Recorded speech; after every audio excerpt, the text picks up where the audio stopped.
दादा तो हम लोग से काफ़ी उम्र बड़ा है और उसका सेहत का हम लोग हमेशा ख्याल रखता है, इसलिए आपको टोका-टोकी भी हम नहीं करेंगे। सभापति महोदय, आज विपक्ष की ओर से जो प्रस्ताव लाया माननीय अध्यक्ष ओम बिरला जी को पद से हटाने के लिए अविश्वास प्रस्ताव जो लेके आया, पिछले सत्र में इन्होंने दायर किया था और चर्चा के लिए आज यहाँ आपने अनुमति दिया है। उस प्रस्ताव का विरोध में सरकार का और इस सदन का सोच को मैं सिर्फ एक पार्लियामेंट्री अफेयर्स मंत्री ही नहीं, इस सदन का सदस्य होने के नाते अपना मत रखना चाहता हूं। वैसे तो हम लोग सब किसी ना किसी नियम, कानून, संविधान के तहत ही हम लोग जुड़े हुए हैं और इस सदन में भी आए तो भी संविधान के प्रावधान के मुताबिक ही हम लोग इस सदन के सदस्य हुए हैं।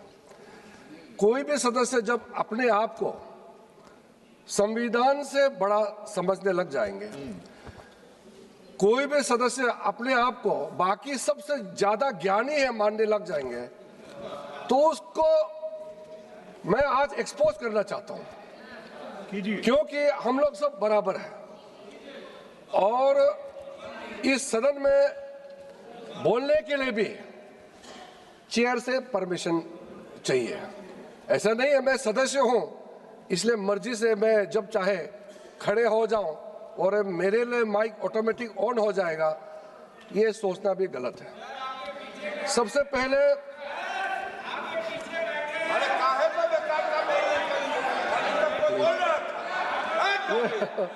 ये इन्होंने रेजुलेशन मूव किया, अपने रेजुलेशन भी नहीं बोल पाए, किसी और के नाम में दिए, अब मैं खड़ा हो रहे। इतना बड़ा मौका था, रेजुलेशन आपके नाम में ड्राफ्ट हुआ, फिर भी नहीं बोल पाए। सर, संविधान के अनुच्छेद 94C के तहत और इस सदन के rules of procedure and conduct of business का रूल 200 और 203 के प्रावधान के मुताबिक आज हम लोग इस प्रस्ताव पे चर्चा कर रहे हैं।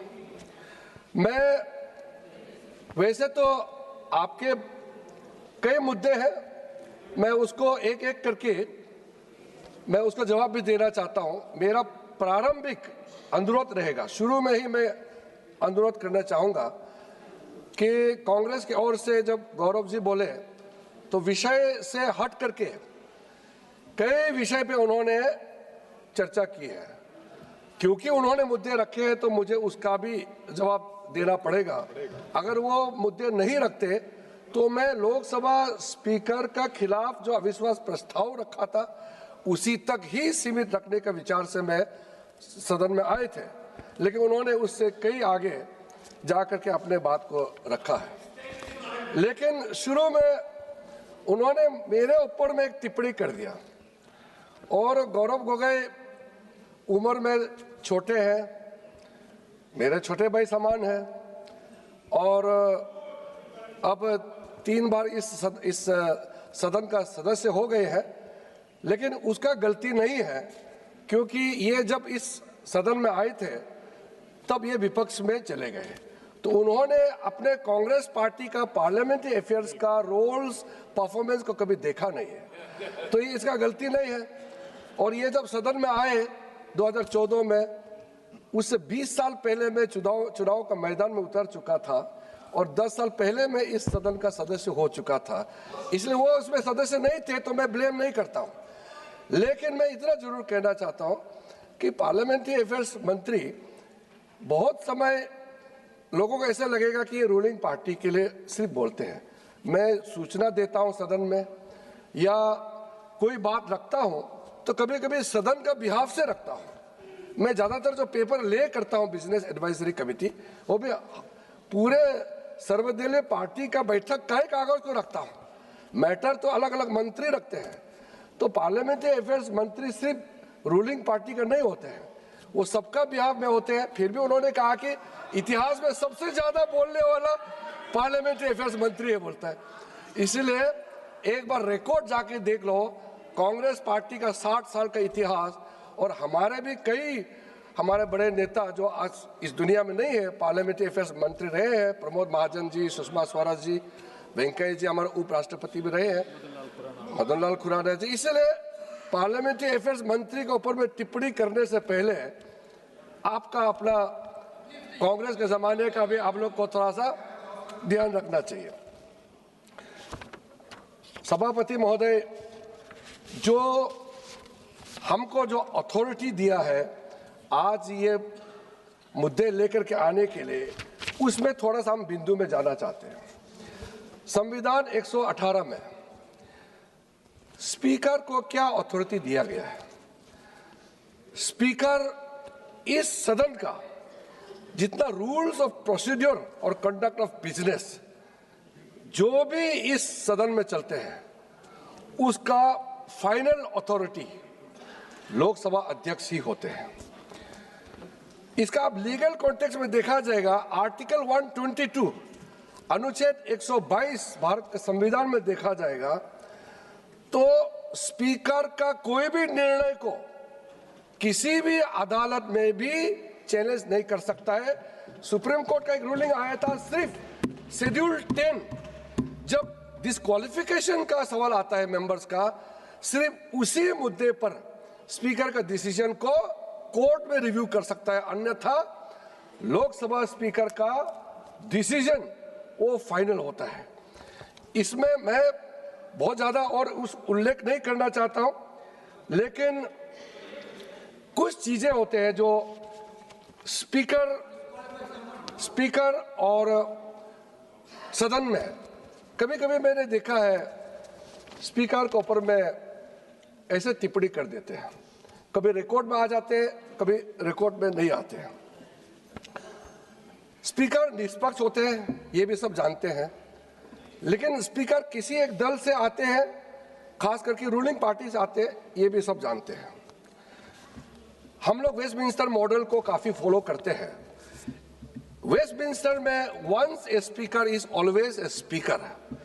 स्पीकर पद में चुनाव होने के बाद वो हर पार्टी का कोई भी सदस्यता या कोई भी कनेक्शन बिल्कुल वो नाता तोड़ देता है जीवन काल के लिए। हमारे यहाँ में संविधान निर्माताओं ने सोचा कि भारत का जो हमारा व्यवस्था है थोड़ा सा हटके होना चाहिए। हमारे डॉक्टर बाबा साहब अंबेडकर हो, पंडित जवाहरलाल नेहरू, सरदार पटेल जी, जितने भी संविधान सभा में रहे हैं, डॉक्टर राजेंद्र प्रसाद जी, BN राव, के मुंशी, कृष्ण स्वामी अयंगर जी, मोहम्मद सादुल्ला जी, TT कृष्णाचारी जी, इन लोगों ने मिलकर ये सोचा कि भारत में स्पीकर किसी पार्टी का सदस्यता को रिजाइन करने का जरूरत नहीं है, क्योंकि उसको फिर से चुन के आने का मौका देना चाहिए। और जब स्पीकर चुनाव में जाता है तो किसी ना किसी पार्टी से तो उसको लड़ना होता है। इसलिए उस समय निर्णय किया गया है कि भारत में लोकसभा का स्पीकर जो होगा वो चुनने के बाद भी किसी पार्टी का सदस्यता से वो औपचारिक खत्म नहीं कर सकता है और चुनाव में वो पार्टी का टिकट लेकर के फिर से लड़ सकता है। ये एक बेसिक अंतर है। 2005 में उस समय के लोकसभा स्पीकर सोमनाथ चटर्जी ने मुझे भी मौका दिया कॉमनवेल्थ पार्लियामेंट्री फोरम का कॉन्फ्रेंस में, तब मैंने यूके में इस बात को कहा कि हमारा व्यवस्था स्पीकर को लेकर के अलग है, आपका व्यवस्था अलग है। इसलिए स्पीकर अगर सरकार से तालमेल करता है, मंत्री से मिलता है, अपोजिशन से मिलता है, वो इसका इंटरेक्शन होता है तो उसमें रोक टोक नहीं है। लेकिन जब चेयर में बैठते हैं तो उसका रोल इम्पार्शियल होना चाहिए, इसमें कोई दो मत नहीं है। लेकिन जब संविधान को आप देखेंगे और इस सदन का रूल्स को आप देखेंगे तो स्पीकर का कोई भी निर्णय को आज तक किसी ने चैलेंज नहीं किया है। तो उस दिन मुझे दुख इस बात का लगा, जो नेता प्रतिपक्ष यहाँ खड़े होकर के, ये रिकॉर्ड का प्रोसीडिंग में है, आप लोग देख लीजिए, उन्होंने कहा कि मुझे इस सदन में बोलने के लिए किसी से परमिशन नहीं चाहिए। ये रिकॉर्ड में है। और ये मेरा अधिकार है इस सदन में बोलने का। हमारा नेता प्रतिपक्ष का अभी पिछले फर्स्ट पार्ट का ये मैं बात बोल रहा हूं, उन्होंने कहा इस सदन में बोलने का मेरा अधिकार है, मुझे परमिशन नहीं चाहिए। तो मैं सोच रहा था कांग्रेस पार्टी में कई वरिष्ठ लोग भी हैं, नेता प्रतिपक्ष को क्यों नहीं समझाया? इस सदन में प्रधानमंत्री हो सकते हैं, मंत्री हो सकते हैं, नेता प्रतिपक्ष हो सकते हैं, मगर इस सदन में बोलने के लिए स्पीकर का परमिशन आवश्यकता है। स्पीकर का परमिशन के बिना आप मर्जी नहीं कर सकते हैं। और आप फिर कहेंगे कि आपका माइक ऑन है, ऑन नहीं है। परमिशन दिए बिना आप अपने आप को स्पीकर से भी बड़ा आप समझेंगे तो मेरा कोई उसमें इलाज नहीं है। दूसरा, सर 115A में, रूल्स 115A में ये भी प्रावधान है कि जब बोलने के लिए हम लोग सूची देते हैं, हर एक पार्टी किस विषय में कौन बोल रहा है सूची हर पार्टी देते हैं। और ये भी छूट है कि अगर कोई पर्टिकुलर मेंबर पार्टी का तरफ से नहीं, मैं अपने आप नाम देना चाहते हैं, वो भी दे सकते हैं। और जो स्पीकर को सूची नहीं दे करके भी स्पीकर को नजर को मिलाने के लिए, to catch the eyes of the honourable speaker, जो स्पीकर घूम के देखते हैं तो उसका नजर को दिखाने के लिए मेंबर हाथ भी उठा सकते हैं और अपने सीट से उठा सकते हैं स्पीकर का अटेंशन ड्रॉ करने के लिए। सूची देने का बावजूद भी रूल 115A में क्लियर है कि स्पीकर पार्टी ने सूची दिया, उसके अलावा भी किसी भी सदस्य को स्पीकर डायरेक्ट बुला करके बोलने का परमिशन दे सकता है। ये पूरा विषय बहुत क्लियर है सर। मैं इसलिए जिक्र कर रहा हूं क्योंकि आज बार बार लीडर ऑफ अपोजिशन को बोलने नहीं दिया जा रहा है और स्पीकर को, अथॉरिटी को जो चैलेंज किया जा रहा है, इसको लेकर के मैं ये सब बताने मजबूर हो रहा हूं। इसके अलावा सर कुछ रेसिडियल पावर भी होता है सर। स्पीकर का पास कुछ रेसिडियल पावर होता है जो कि रूल्स ऑफ प्रोसीड्योर में मेंशन नहीं है, कंडक्ट ऑफ बिजनेस में मेंशन नहीं है, जो आज कई बार उठाया कि जब डिप्टी स्पीकर नहीं है और स्पीकर के खिलाफ नो कॉन्फिडेंस मोशन लाया गया है, कौन चेयर करना चाहिए। संसदीय परंपरा में कई चीज पहली बार होते हैं, इसलिए कन्वेंशन बहुत बड़ा एक तो विषय होता है। तो इसका अब ये चाहते हैं कि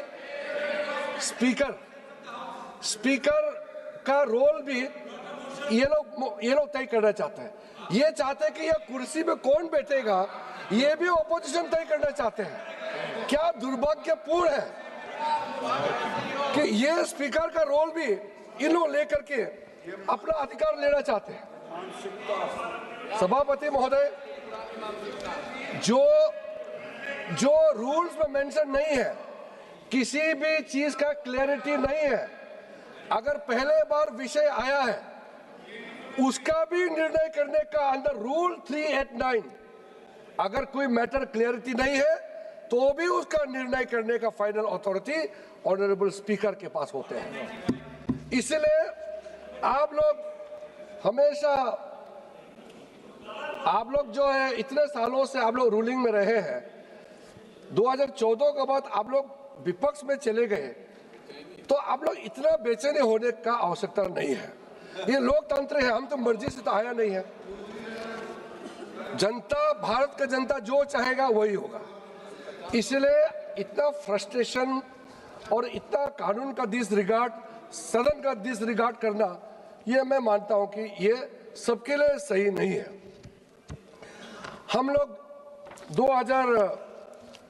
2000 ये हमारे साथी लोग भी बैठे हैं, मुझे आज भी बता रहे थे कि पुराने सदन में हम बोलते बोलते कुछ चीज में अफजल गुरु को फांसी देना है नारा लगा करके हम लोग गलती से बीच में पहुंच गए, ये वेल ऑफ द हाउस में। हमारा नेता प्रतिपक्ष लाल कृष्ण आडवाणी जी ने इतना डांटा, हम लोगों को इतना डांटा कि 2004 का नवंबर महीने में हम लोग जब यहाँ अदालत पहुंचा तो भी इतना डांटा, मुझे भी पुकार के कहा तुम नए सांसद हो, उस तरफ जाना नहीं बिल्कुल। वो ट्रेजरी बेंच का जगह है, आधा से इधर ही रहो, नहीं तो अपना जगह से प्रोटेस्ट करो। आज तो सदन आते ही लोग पूरा प्रधानमंत्री जी का आगे आ जाते। हम लोग ने, हमारा एनडीए भारतीय जनता पार्टी के सदस्यों ने कागज फाड़ के कभी भी स्पीकर कुर्सी को हम लोग ने नहीं फेंका है। आप पूरा इतिहास देख लो, हमारा पार्टी कभी भी सेक्रेटरी जनरल का टेबल में चढ़ करके हम लोग ने कभी नाचा नहीं है। हम लोग ने कभी भी ऐसा नहीं किया जो इस सदन को शर्मसार करे। कभी नहीं। आप इतिहास देखिए, रिकॉर्ड है, लोकसभा का रिकॉर्ड है 1951 के बाद, पूरा रिकॉर्ड देख लीजिए। कभी किसी एनडीए के भारतीय जनता पार्टी के किसी सदस्य ने कागज फाड़ के चेयर के मुंह में फेंका है? आप बताइए। आप लोगों ने क्या क्या नहीं किया। मैं आपका हरकतें अगर गिन के बताने लग जाएंगे, आप खुद को अच्छा नहीं लगेगा। इसलिए आज 40 साल बाद लोकसभा स्पीकर के खिलाफ अविश्वास प्रस्ताव आपने लाया। आज के इस चर्चा में आने से पहले अगर थोड़ा सा आप हमारे बात आप मानते ही नहीं है, पंडित जवाहरलाल नेहरू जी ने क्या कहा था उस समय सदन में, या उस समय के प्रधानमंत्री राजीव गांधी जी ने क्या कहा था, थोड़ा पढ़ के आते तो भी आप में ज्यादा विनम्रता आते। आपने बिल्कुल परवाह नहीं किया, अपने ही पुराने बड़े नेताओं का वक्ता जो रहे हैं उसको पढ़ने का भी आपने कभी कष्ट नहीं किया है। जब 1987 में बलराम जाखड़ जी को अविश्वास प्रस्ताव के माध्यम से नोटिस सर्व किया, उस समय का एक ही लाइन में स्वर्गीय राजीव गांधी जी का मैं पढ़ के बोलना चाहता हूं। राजीव गांधी जी का ये मैं कोट कर रहा हूं। इस सभा की महान परंपरा रही है कि हम अध्यक्ष की सदा सतह पर अंगुली नहीं उठा सकते, चाहे हम उनसे सहमत हो अथवा असहमत। वे जो करते हैं भले ही वो किसी को पसंद ना आए, परंतु यदि हम उनके विश्वास एवं संसदीय लोकतंत्र के प्रति उनके वचनबद्धता पर उंगली उठाते हैं तो हम सब अपनी संस्था का आधार ही नष्ट कर देते हैं। ये स्वर्गीय राजीव गांधी जी का स्पीच का हिस्सा है। आज यहाँ यही किया जा रहा है, यही किया जा रहा है। राजीव गांधी जी ने कहा और मैं भी कह रहा हूं, यही आप लोग आज यहाँ किया जा रहा है। जब 1954 में जब जीवी मावलंकर जी का खिलाफ में अविश्वास प्रस्ताव लाया गया, उस समय पंडित जवाहरलाल नेहरू का जो ओपनिंग रिमार्क्स है मैं उसको पढ़ना चाहता हूं। What first prime minister Pandit Jawaharlal Nehru had remarked, I quote, I would beg honorable members sitting opposite, those who have signed it and those in duty bound have supported it, to read that thing which they have signed it. It is a vicious thing they have signed.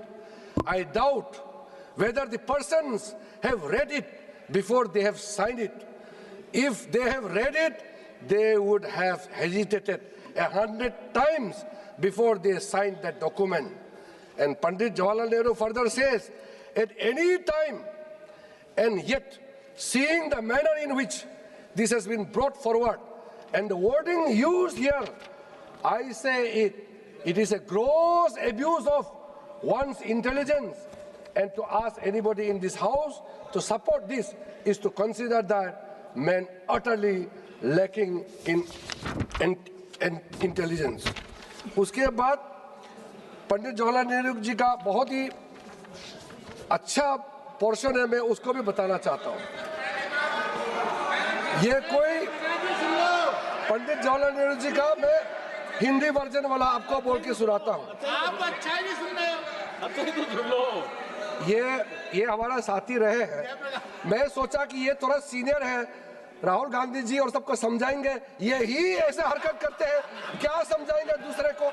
इससे तो अपेक्षा था कि ये थोड़ा well mannered behaviour करेंगे। पंडित जवाहरलाल नेहरू जी कहते हैं, ये कोई दल का मामला नहीं है, इस कारण प्रत्येक व्यक्ति को दल का विचार छोड़कर इस पर विचार करना चाहिए। ये मामला इस सारी सभा का है। जवाहरलाल नेहरू जी कहते हैं, संसद के सम्मान का जहां तक संबंध है, यह विषय बड़ा गंभीर हो जाता है। अध्यक्ष के विषय में जो कुछ कहा गया और किया गया है, वो सब हम लोगों के ऊपर ही लौट आता है। जो अपने को इस सभा का मान्य सदस्य कहते हैं, इस प्रश्न के सभा के सम्मुख आते ही मुझे अत्यंत दुखी हुआ। मैं चाहता हूं कि सदस्यों को इसका पता लग जाए। हम अध्यक्ष को बहुत वर्षों से जानते हैं, काम करते देखते हैं, और संभव है हम में से कुछ लोगों की सम्मति उनके विषय में ठीक वैसे ही ना हो जैसे कि अन्य लोगों की हो। हुआ यूं है कि हम में से कुछ लोगों ने, चाहे वे विरोधी दल के हो अथवा इस दल के, उनके निर्णय अथवा विनिश्चय को पसंद नहीं किया है। उनके विनिश्चय को से सम्मत ना होना एक चीज है, और जो कुछ हो चुका है उस पर नाराज भी हुआ जा सकता है। ऐसे चीज हो जाया करती है, किंतु ऐसे व्यक्ति के सद्भाव को चुनौती देना एक दूसरी चीज है। हम उनके सद्भाव को चुनौती देकर अपने देशवासियों और संसार के सम्मुख अपने आप को धोखा देते हैं कि हम तुच्छ व्यक्ति हैं, और यही चीज बड़ी गंभीर है। ये नेहरू जी ने कहा, और आगे कहता है, इसका निर्णय तो हमारे हाथ में है, क्योंकि हम दुनिया को और अपने देश को ये बता रहे हैं कि हम तुच्छ और जगरालू व्यक्ति हैं, और इसके परिणाम पर ध्यान दिए बगैर ओछेपन में अपने को फंसाना चाहते हैं। आप सोचिए, पंडित जवाहरलाल नेहरू जी ने कितना गंभीरता से इस बात को उस समय रखा था। कम से कम आप लोग उसको पढ़ के आते।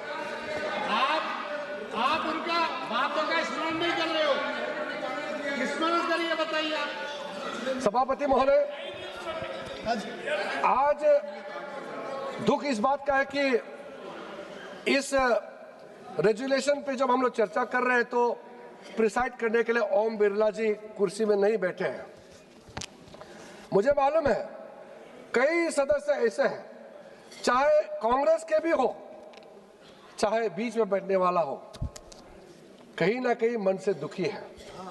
और मैं तो छोटे राजनीति नहीं करना चाहता हूं, लेकिन कम से कम 50 से ज्यादा सांसद विपक्षी दल के लोग मुझसे मिले हैं और कहा है कि हम ओम बिरला जी के खिलाफ अविश्वास प्रस्ताव में हम सहमत नहीं है, लेकिन हम राजनीति से मजबूर हैं। कांग्रेस ने जो जिद पकड़ा है, हम लोग मजबूरी से कर रहे हैं। मैं किसी का नाम लेकर के, मैं यहाँ किसी के राजनीति में कोई छवि को खराब करने के लिए मैं बिल्कुल प्रयास नहीं करूंगा, लेकिन जो सच्चाई है मैं गवाह हूं, और आप लोग भी एक दूसरे को बातचीत करके आपको भी पता लग जाएगा कि ये अविश्वास प्रस्ताव ओम बिरला जी का खिलाफ में ला करके आप लोगों ने कितना गलत काम किया है। जो आज चेयर से टिप्पणी की गई है कि इनका नोटिस ही डिफॉल्ट था, इनका नोटिस ही डिफॉल्ट था, फिर भी स्पीकर साहब ने खुद सारा करेक्शन करने दिया, इनके 3 मेंबर को बुलाया और उसको साइन करने दिया। आप सोचिए, उस महान व्यक्ति का खुद का खिलाफ अविश्वास प्रस्ताव ला रहे हैं और खुद करेक्शन करवा रहे हैं कि आपका गलत है, आपने सही नहीं किया है, नंबर ठीक नहीं है। सारा करेक्शन भी ओम बिरला जी ने सिखा कि सारा नोटिस को भी ठीक ठाक शुद्धिकरण करवा के आज हम लोग चर्चा कर रहे हैं। क्योंकि टेक्निकल ग्राउंड में क्यों इसको रिजेक्ट करना है? अगर बात निकल गई तो चल चर्चा करते हैं, बात तो क्लियर हो ही जाएगा जब सदन में हम लोग एक दूसरे का बात सुनेंगे। सभापति महोदय, जब हम लोग ओम बिरला जी के बारे में इस सदन में चर्चा कर रहे हैं, मैं बहुत भारी मन से कह रहा हूँ। मैं भी कई स्पीकर हमने देखे हैं, सब स्पीकर अपने अपने तरीके से बहुत अच्छा काम करते हैं, सबका अपना इतिहास है, सबका योगदान है। जब स्पीकर के बारे में बात करते हैं तो हमको बहुत सोच समझ करके बोलना चाहिए, और जो वाक्य बाकी लोग तो अभी बोलेंगे ही। आज माननीय उपनेता गौरव जी ने जो बोला, मुझे लगता है कि वो भी रात को जाकर के सोचेंगे मैंने ऐसा शब्दों का प्रयोग क्यों किया है। क्योंकि सर, प्रियंका जी जो आप मुझे एक उदाहरण बताइए, जब से भारत आजादी हुए हैं, एक लोकसभा स्पीकर का नाम मुझे बताइए जो सरकार का खिलाफ बयान देते हो और सदन में सरकार का बिजनेस के खिलाफ काम करते हैं, और विपक्ष जो रेजुलेशन आता है उसको समर्थन करते हैं। आप एक लोकसभा स्पीकर का नाम बताइए। व्यवस्था बनाया हुआ है, स्पीकर संचालन करते हैं, सेंस ऑफ द हाउस मिलके हम लोग यहाँ में तय करते हैं। मैं आपका बिहाफ में बिजनेस रखता हूँ, लेकिन स्पीकर सबका है। तो आप स्पीकर को सरकार का स्पीकर बोलना, सरकार के माध्यम से स्पीकर का नॉमिनेशन जरूर हुए हैं, लेकिन आप कहते हैं कि स्पीकर सरकारी भाषा बोलते हैं। आप इस तरह का जब इल्जाम लगाते हैं स्पीकर के बारे में, आप सोच के देखना चाहिए। हमारा तो कितना स्पीकर हुए हैं जिसको हमने समर्थन करके जो इलेक्टेड हुए हैं, ज्यादातर स्पीकर आपके ही पार्टी से रहे हैं। हमने आज तक, जब 2008 में कैश फॉर वोट का जब हंगामा हुआ था, उस समय सीपीएम से बिलोंग करते थे पार्टी सोमनाथ चटर्जी, लेकिन सर्वसम्मति से उनका चुनाव हुआ।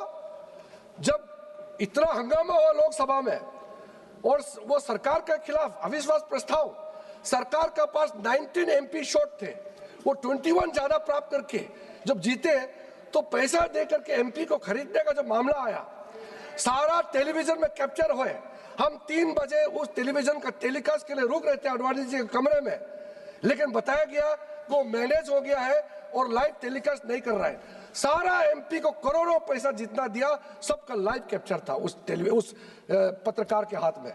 लेकिन सारा जब पता चल गया हम लोगों को कि टेलीकास्ट नहीं हो रहे हैं, हम लोगों ने आडवाणी जी को कहा कि आडवाणी जी, इतना खुले जो लाइव कांग्रेस के लोगों ने करोड़ों देकर के एमपी को खरीदा, वो जो वीडियो है वो टेलीकास्ट नहीं हो रहा है, क्या करो, 5 बजे वोटिंग है।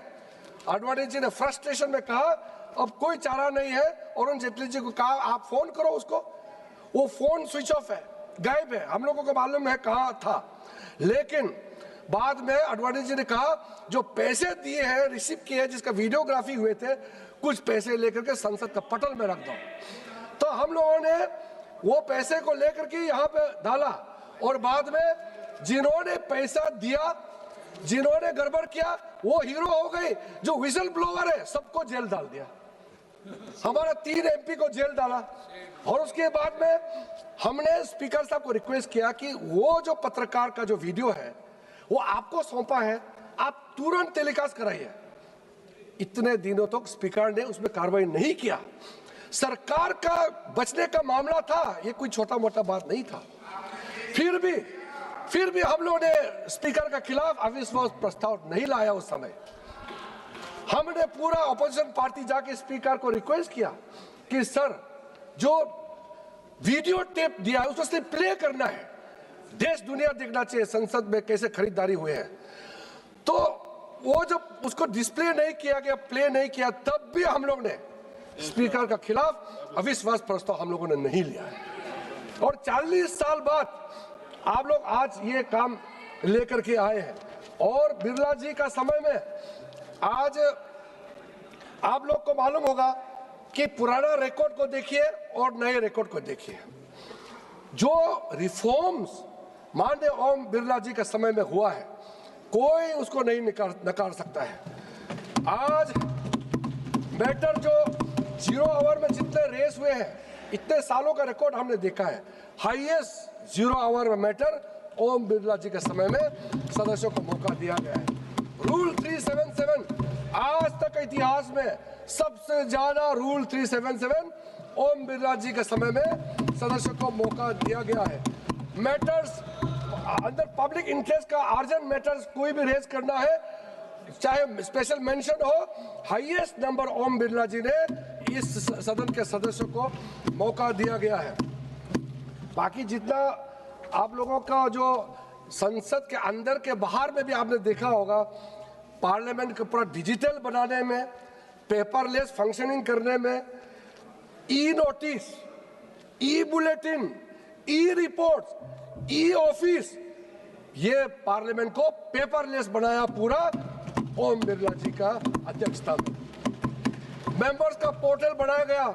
उस समय हम लोग भाषण देने के बाद 2 दिन लगता था मेरा भाषण का कॉपी टेलीविजन से निकालने के लिए।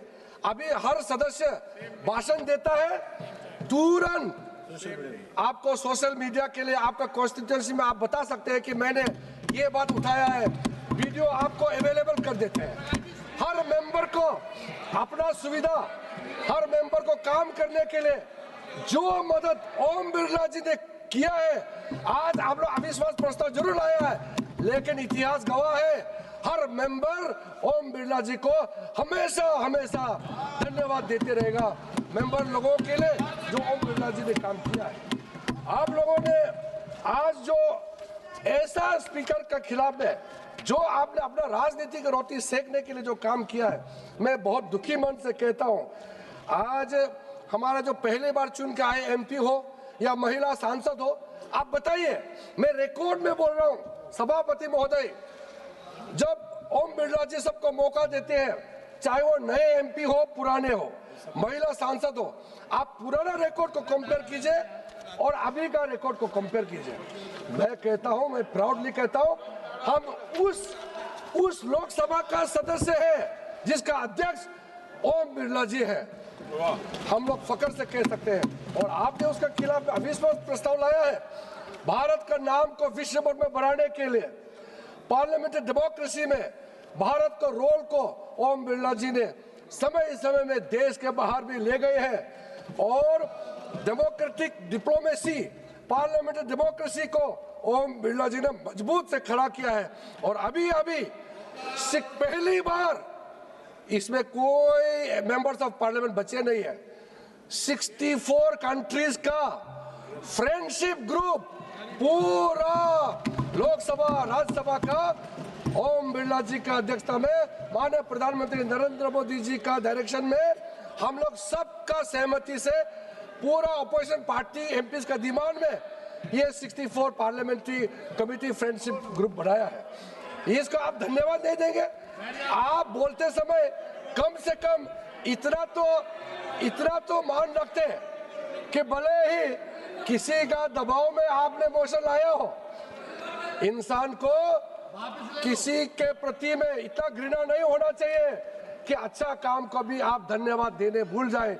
बिल्कुल ऐसा नहीं होना चाहिए। सभापति महोदय, आप लोग आपने निजी टिप्पणी भी की है।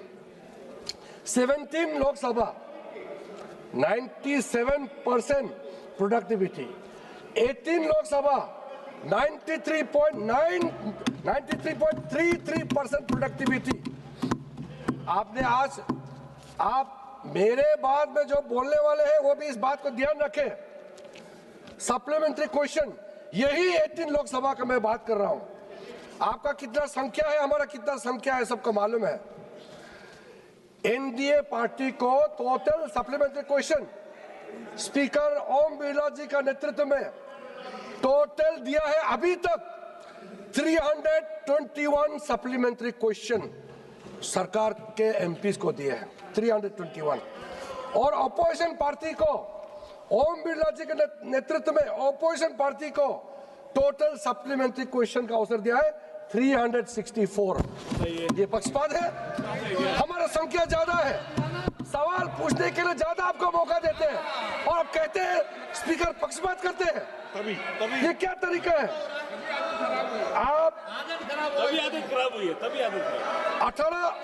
18वीं लोकसभा में 18 लोकसभा, जिस लोकसभा का हम लोग सदस्य हैं, जिस लोक Sir, I will give you a chance. Let him complete his speech. I will give you a chance. I will listen to you. I will listen to you, sir. Let him complete. Yes, sir. Honorable Minister. Yes, sir.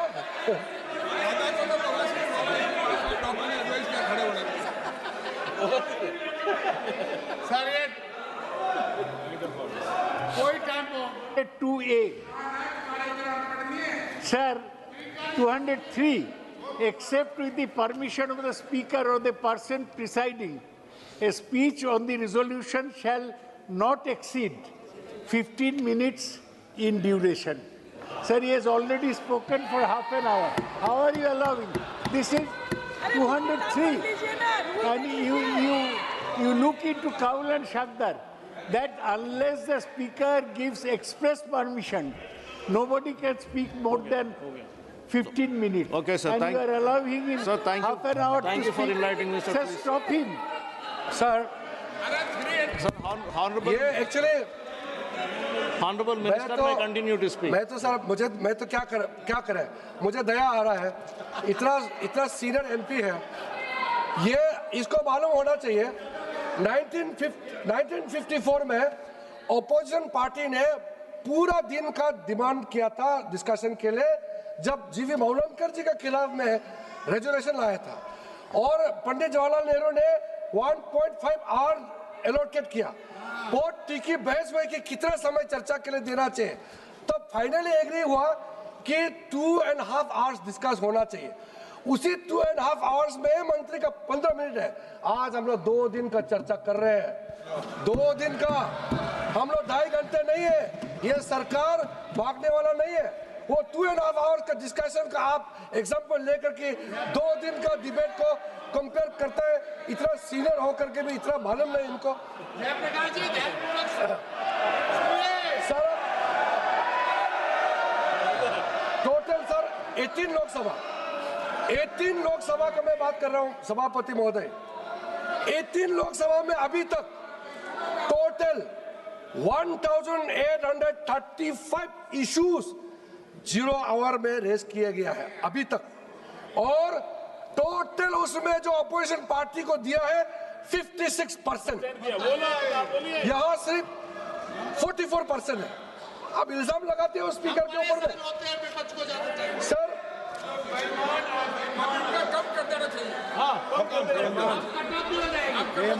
बेमान अब वो सुन नहीं सकते हैं बैठ करके। देखिए कभी कभी आप उम्र में बड़ा हो सकता है, लेकिन कुछ 1-2 पॉइंट हमसे मिलेंगे। आप सुनिए, आप सुनिए सर सभापति महोदय, इतना आंकड़े हैं, मैं अगर एक आंकड़े देना शुरू करेंगे तो मैंने शुरू में कहा आप पछताएंगे। ऐसा इंसान, ऐसा माननीय स्पीकर के खिलाफ आप लोगों ने नोटिस लाया है, जो आपको इतना सपोर्ट करते थे, आप पूरा अपोजिशन पार्टी को इतना बड़ा दिल का साथ आपको मौका देते हैं, कभी भी पक्षपात नहीं किया, और आप उसी के खिलाफ में अविश्वास प्रस्ताव लेके आते हैं। सर सर वो दुखी है तो दुखी है, मगर क्या करेंगे, मजबूरी है। सर नेतृत्व के बारे में भी कहा गया है, हमारे जितने भी पूर्व के जो ऑनरेबल स्पीकर है उनके बारे में आज तक हम लोग ने जो भी देखा है, और माननीय speaker present speaker Om Birla जी के बारे में भी हमने जो देखा है, मैंने किसी को डाउन करके मैंने नहीं कहा। मैं ओम बिरला जी ने जो किया है, वो जब से अध्यक्ष बने हैं उसको मैंने आपके सामने में आंकड़े रखा। अगर मैं पुराने वाले रखते तो भी राजनीति हो जाएगा, उसमें मैं नहीं जाना चाहता हूँ। अब मैं कुछ पॉइंट्स आज मैं नहीं चाहते थे कुछ पॉइंट बोले, मगर क्योंकि आज बात रखे हैं तो उसको जवाब के तौर पर मैं बोलना चाहता हूँ। आप लोग धैर्य से बात को सुनिएगा। ये अविश्वास प्रस्ताव क्यों लाया गया है? इस अविश्वास प्रस्ताव लाने के पीछे में मानसिकता क्या है? कौन लोग हैं जो आज हम लोग इस विषय पर चर्चा कर रहे हैं। भारत के जुडिशरी हो, इलेक्शन कमीशन हो, कोई भी संस्था हो, इसको आप लोग ने अटैक किया है, उसको बात वो बाहर की बात है। लोकसभा स्पीकर के जो पद है आज तक बचा के रखा हुआ था। मैं सोच रहा था कई दिनों से संवैधानिक संस्थाओं के ऊपर में हमला जो करने का आरंभ हुआ 2014 के बाद, लोकसभा स्पीकर का पद को अभी तक क्यों बचा के रखा है। लेकिन अब मुझे पता चला कि भारत में लोकतंत्र को अगर हमला करना है तो स्पीकर का कुर्सी को हमला करो। ये निर्णय उन्होंने लिया।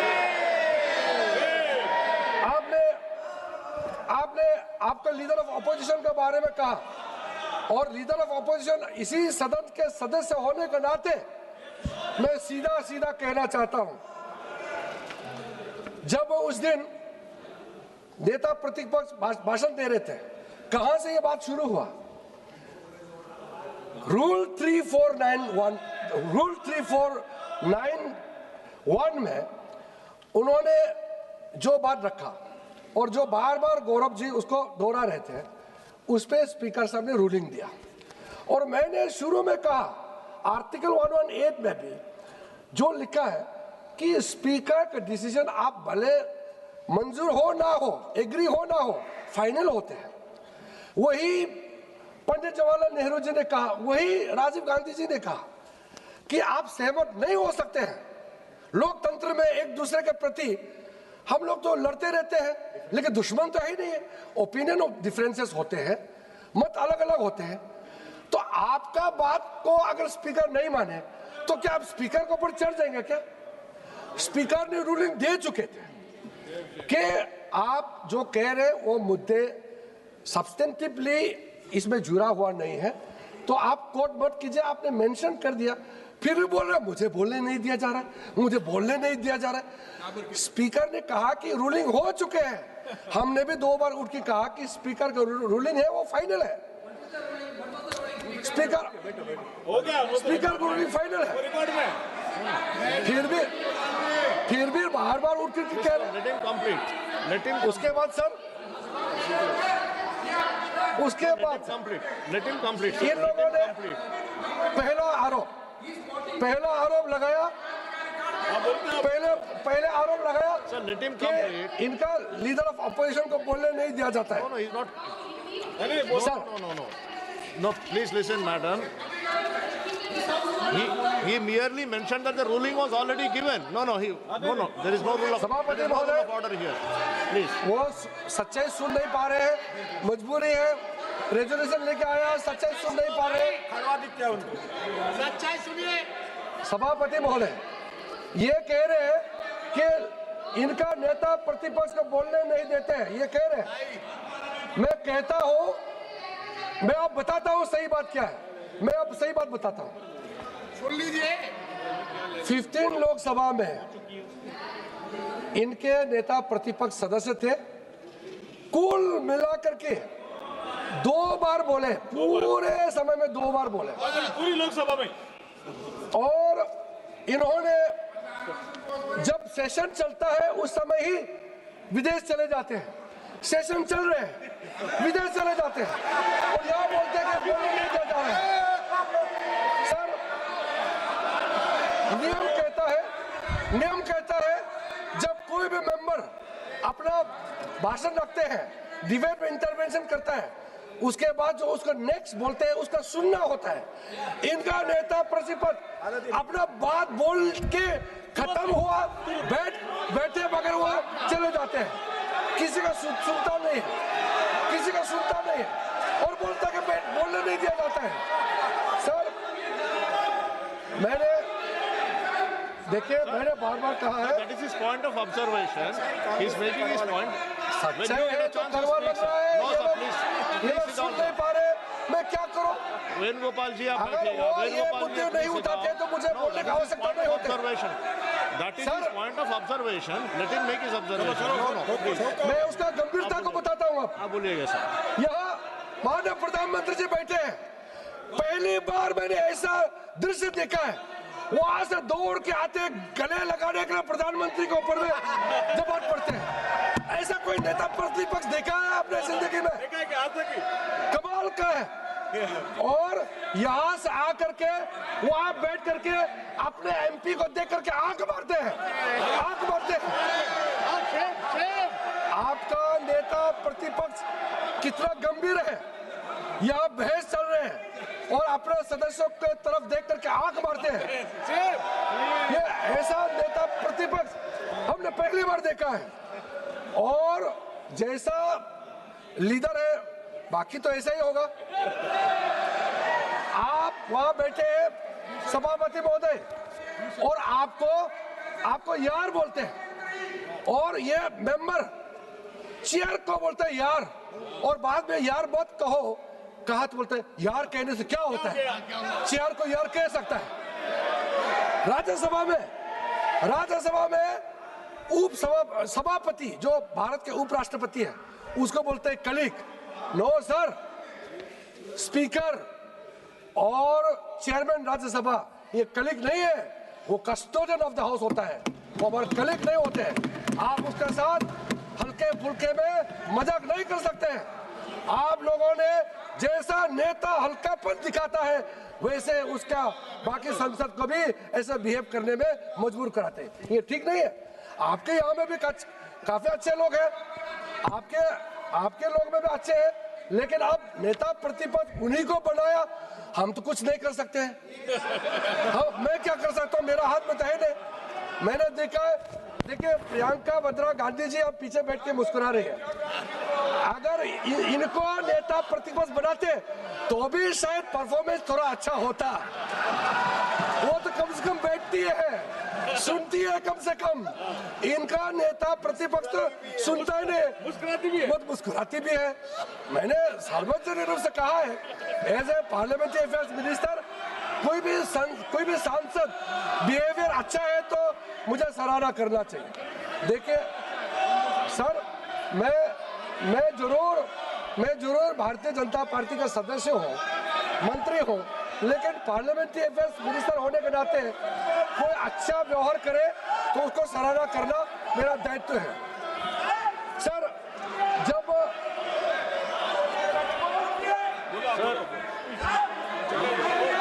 आप बैठिएगा, नाम लिए हैं, मैं मौका दूंगा उनको बोलने के। आप बैठिएगा, नाम लिए हैं आप, बाद में मौका मिलेगा, आपको मौका मिल, मैं मौका दूंगा। सर मैडम आपका नाम लिए हैं, मैं आपको मौका दूंगा। अरे मैंने तारीफ किया है। आप बैठिएगा प्लीज। तारीफ करना भी गुनाह है क्या? मैं तो तारीफ किया है। अरे कांग्रेस वालों को क्या हो गया है, अच्छा बात बोलने से भी दुखी और कठोर बात बोलने से भी वैसे ही दुखी है। देखिए कुछ बातें ऐसे होते हैं, आप सुन लिया करो, क्योंकि मैं सच्चाई से बाहर जाकर नहीं बोल रहा हूँ। मैं दिल से बोलता हूँ मगर सच्चाई बात बोलता हूँ। कोई अगर बहुत बिगड़ जाए उसका सुधरने का क्या तरीका है? जो बच्चे बहुत बिगड़ जाते हैं वो माँ बाप ही समझाएंगे ना। अब यहाँ स्पीकर जो है हमारा माँ बाप है इस सदन में, या कोई इनडिसिप्लिन एमपी बार बार रूल तोड़ता है तो स्पीकर थोड़ा डांट लगाता है तो भी उसका इतना नाराज होकर के इशू बनाते हैं। स्पीकर का जो निर्णय होता है सर्वसम्मति से हम लोग उसको मानना होता है। लेकिन सर इसके अलावा, क्योंकि मैंने जैसे भी कहा कि हमारा तो संस्कृति क्या है, हमारा नेता परिवार, हमारा बाप दादाओं ने जो कहा है वही हम सीखेंगे। हमारा जो सीनियर लीडर्स ने जो सिखाया है हम उससे इधर उधर कभी भी नहीं हटेंगे। और जो हमने आपको कहा है कि 2014 के बाद आप शुरू में तो कहा कि बीजेपी फासिस्ट है, ये किया है इसलिए इलेक्शन जीत गया हो गया। 2019 के बाद फिर हार गए। वो चौकीदार चोर क्या पब्लिक ने आपको पनिशमेंट दिया तो ये सोचने लगा अब क्या करें। कई मुद्दे हैं, लेकिन मैं अंत में इसमें आ रहा हूं। तब इन्होंने सोचा कि जब चुनाव जीत नहीं सकते हैं, लोगों का भरोसा प्राप्त नहीं कर सकते हैं, तो अब प्रक्रिया, संविधान, सिस्टम, हमारे लोकतंत्र को ही हमला करना है। ये निर्णय करके आज लोकसभा स्पीकर के खिलाफ इन लोगों ने अविश्वास प्रस्ताव लाया। इन्होंने किसको छोड़ा है? आर्मी। मैं जिस प्रदेश से आता हूं, ये उनके नेता प्रतिपक्ष सार्वजनिक रूप से कहते हैं कि इंडियन आर्मी लोग को चाइनीज लोगों ने ठीक से पिटाई कर दिया है अरुणाचल प्रदेश में। कोई देश का गंभीर नेता ऐसे बात कर सकते हैं? सरकार ज्यादातर आपने चलाया है, कभी ऐसा वक्त कोई और दे सकते हैं क्या? मैं तो, मेरा कल्पना से परे है, कैसे बोल सकते हैं आप? और बाहर जाकर के अमेरिका में, जर्मनी में जाके बोलते हैं भारत में लोकतंत्र खतरे में है, आप लोग इंटरवीन करो, बाहर का देश के लोग भारत में आओ और भारत को ठीक करो। हमारा लोकतंत्र को बचाने के लिए क्या विदेशी ताकत चाहिए क्या हमको? क्या बात करते हैं? सोचिए, आपका नेता का कारनामा मैं आपको सुना रहा हूं। ऐसा हो सकता है क्या? हमने कल्पना भी नहीं किया। और आपके लोगों ने, आपके नेता प्रतिपक्ष ने आर्मी का वहां जाकर के और आर्मी के जवानों को जाकर के बोलता है तुम्हारा सारा अधिकार तो आर्मी ऑफिसर ले जाता है, जवानों को क्या मिलता है? सर, कितना खतरनाक बात है। किसी भी फोर्स का, किसी भी देश, किसी भी संगठन का नेतृत्व होता है, नेतृत्व कमांडिंग होना पड़ता है। और हमारा सेनाओं में जो कमांडिंग ऑफिसर होता है, उसका जो शब्द होता है सर्वमान्य, सारा उसका पूरा फोर्स मानते हैं। और जाके वो फौजियों को बोलते हैं तुम्हारा कमांडर एंजॉय करते हैं और तुम लोग मरे हुए हैं। सेनाओं में फूट डालने के लिए इसका नेता प्रतिपक्ष ऐसे बात करते हैं। सर, 2017 में जब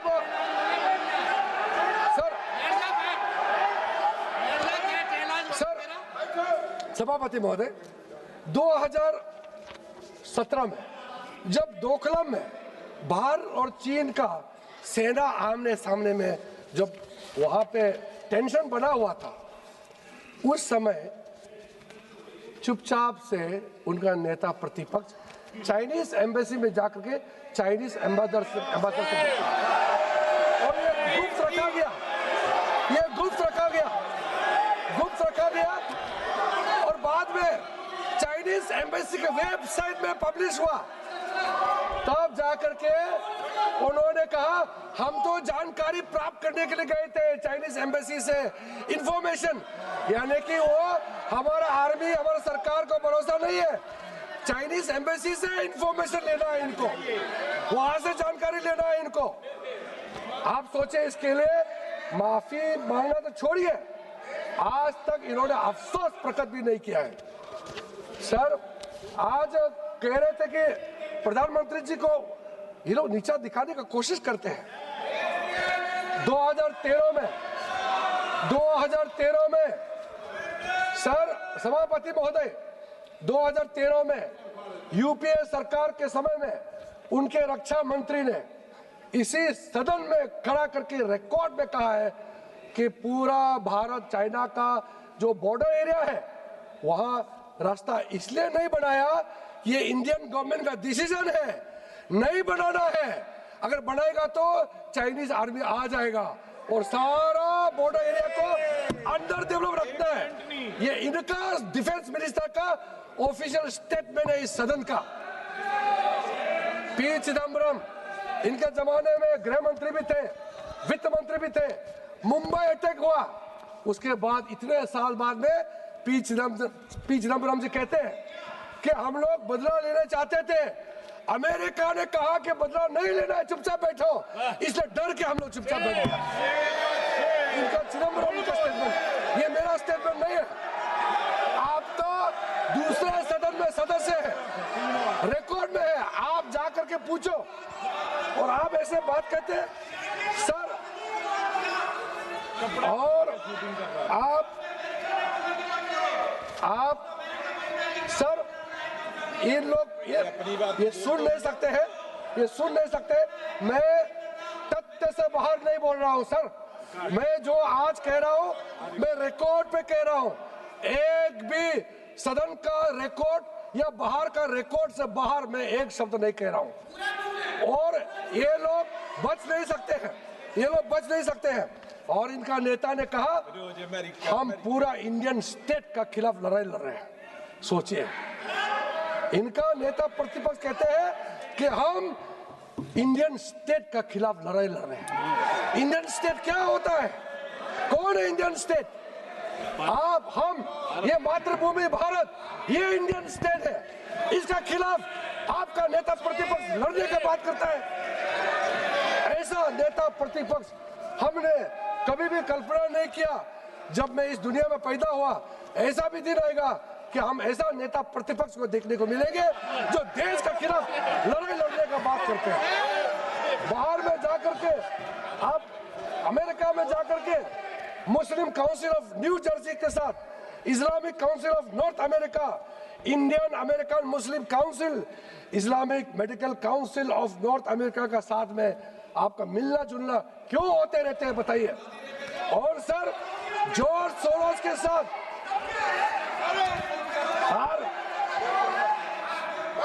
सर सभापति महोदय, सुनिए, आप सुनिए। सऊदी अरब तो हम भी गए हैं। हमने सऊदी अरब इसलिए गए कि हमारा हिंदुस्तानी मुसलमानों का हज यात्रा अच्छा हो, ये हम बात करने के लिए सऊदी अरब गए। हम लोग वहाँ किसी भारत विरोधी लोगों से गुपचुप मिलने के लिए हम लोग नहीं जाते हैं। हम लोग बहुत साफ है। मैं उस पार्टी से आता हूँ जो राष्ट्रवाद को अपना जिंदगी का मूल हिस्सा बना के चलते हैं। हम लोग ये कर नहीं सकते हैं। आप हमारा नेता को ऊपर में उंगली उठाते हैं।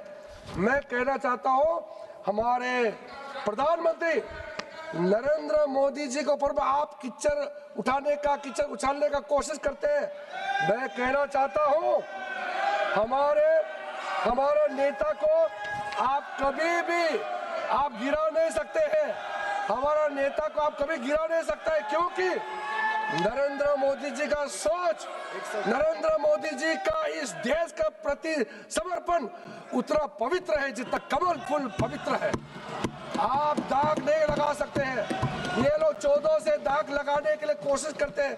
जो मोदी जी के नेतृत्व में जो हासिल किया है उसको ऊपर में सवाल उठा करके आप कमजोरी दिखाना चाहते हैं। देश के लोग आपको कमजोर बना देंगे। नरेंद्र मोदी जी को कमजोर कोई नहीं कर सकता है। इस देश में, दुनिया में सबने देखा है हमारा नेता कितना बड़ा दिल के साथ, कितने सोच विचार दूरदृष्टि के साथ देश का काम बहुत अच्छी तरीके से संचालन कर रहे हैं। मैं सर अंत में, मुझे तो बार बार वो सुन के ये लोग परेशान हो गए, सुन नहीं पा रहे, झेल नहीं पा रहे। तो मैं 2 लाइन कहना चाहता हूँ। कहना तो उनको चाहिए था, ये जो मैं कह रहा हूँ, जो मैं पढ़ रहा हूँ, वो उनको कहना चाहिए था जो कांग्रेस वाले हैं। लेकिन मैं उनके बिहाफ में, उनके नेतृत्व के लिए मैं ही कह देता हूँ। कह दो सर। मुश्तर खैराबादी का ये लाइन है। मुश्तर खैराबादी का ये बहुत प्रसिद्ध लाइन है, जो मुगल का आखिरी रूलर, मुगल का जो लास्ट रूलर है बहादुर शाह जफर के बारे में, उस संदर्भ में कहा गया है, ना किसी की आंख का नूर है, ना किसी के दिल का करार है, जो किसी के काम ना आ सके मैं वो एक मुश्त गुबार हूँ। ना तो मैं किसी का हबीब हूँ, ना तो मैं किसी का रकीब हूँ। जो बिगड़ गया वो नसीब हूँ, जो उजड़ गया वो दयार हूँ। ये आपका नेता का प्रति मैं ये कह करके आपको बहुत बहुत धन्यवाद सभापति महोदय।